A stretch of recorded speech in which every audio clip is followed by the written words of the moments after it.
আপোনালোকৰ ওচৰলৈ পচলাৰ ৰেচিপি এটা লৈ আহিছোঁ। এয়া ভীমকলৰ পচলা এইখিনি কুটি লৈছোঁ। এইখিনি তাৰপিছত মচুৰ দালি অকণমান আগতেই তিয়াই থৈছোঁ, সোনকালে সিজে আৰু। আলু এটা দিছোঁ, এইখিনি একেলগে কুটি পেলাই লৈ লৈছোঁ। তাৰপিছত আপোনাৰ এয়া পিঁয়াজ জলকীয়া কুটি লৈছোঁ। তাৰপিছত আপোনাৰ এয়া বগা সৰিয়হ, গোটা জিৰা আৰু নহৰু কেইফুটামান, আদা অকণমান আৰু জলকীয়া কেইটামান, এইখিনি একেলগে মিক্সিত পিচি ল'ম। এতিয়া এইখিনি আপোনাৰ এইখিনি লৈ লৈছোঁ। আৰু পেকেট মছলা দিলেও দিব পাৰে, নিদিলেও তেনেকৈ ভাল লাগে খাই। এতিয়া আহক কেনেকৈ বনাওঁ। আচলতে ইয়াতে নিমখটো আগতেই দিব পাৰে। নিমখটো দিলে মানে বস্তুখিনি আৰু অলপ সোনকালে কোমলি যায়। পিছত নিমখ নিদিলেও হয়, আপোনাৰ টেষ্ট অনুযায়ী যিমান খায়। নিমখটো আগতে দি পেলাই সানি থ'লে মানে অকণ বেছি সোনকালে কোমলি যায়। গতিকে আপোনালোকে নিমখকণ আগতেই সানি পেলাই থৈ দিব পাৰে। গোটেইখিনি আলু, দালি আৰু মই এইখিনি নিমখ দি পেলাই ধুনীয়াকৈ সানি পেলাই থৈ দিছোঁ, সোনকালে হৈ যায়। সৰিয়হখিনি, জিৰাখিনি পেষ্ট কৰি ল'লোঁ। এনেকৈ পেষ্ট কৰি ল'ব।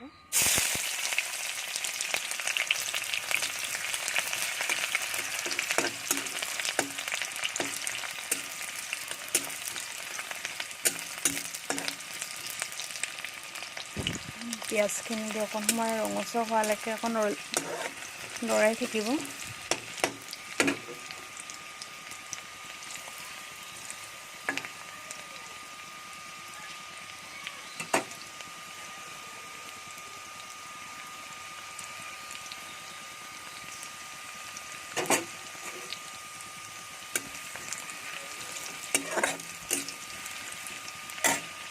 জুইটো কমাই থৈছিলোঁ, মানে পিঁয়াজটো বেছি জ্বলি যায়। জুইটো বেছি দি থ'লে পিঁয়াজটো ঢালোতে অকণমান কমাই থ'ব লাগে। হৈ গৈছে।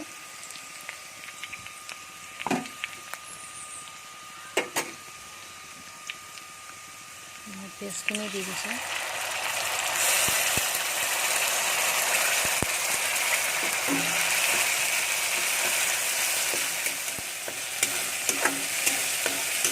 চিটিকি আহিছে তেলখিনি, অকণমান ভাজি ল'ব লাগিব এইখিনি।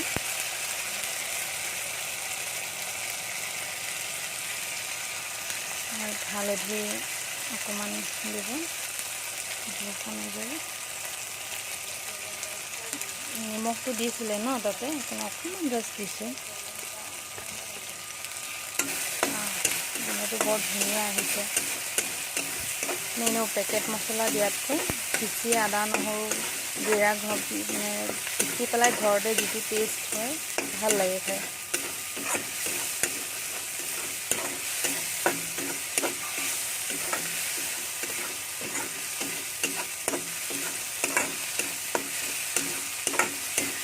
অকণমান জুইটো কমাই থ'ব, তেতিয়া মানে নহ'লে তলত লাগি যায়, মানে বস্তু ভালকৈ ভাজা নাযায়।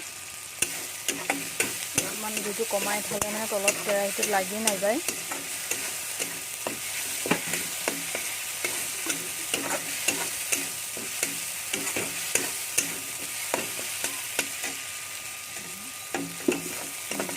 ধুনীয়াকৈ গোটেইখিনি ঢালি দিলোঁ। ধুনীয়াকৈ লৰাই দিব, মছলাখিনি গোটেই চবতে লাগে যেতিয়া।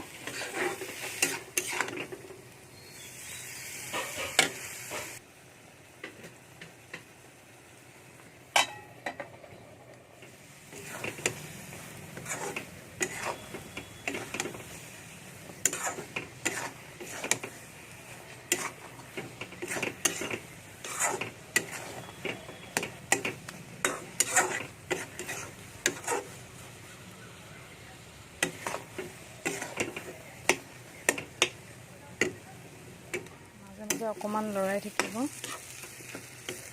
অকণমান সিজিব লাগিব। ধুনীয়াকৈ ভাজা গৈছে। জুইটো কমাই থৈছোঁ, নহ'লে তলত লাগি যায়। তাৰপিছত আপুনি গৰম পানী কৰি থ'ব, গৰম পানী অকণমান দি দিব। গৰম পানী দি পেলাই লৰাই দিব। আৰু আমাৰ অসমীয়া মানুহৰ পচলাটোতো বহুত প্ৰিয় হয়, জানেই চাগে চবে বনাবও জানে। মই এনেই দেখালোঁ। পাৰ্চেণ্ট হৈছেই, আৰু অলপমান ভাজিলেই হৈ যাব আৰু। পচলা ৰেচিপি হৈ গ'ল।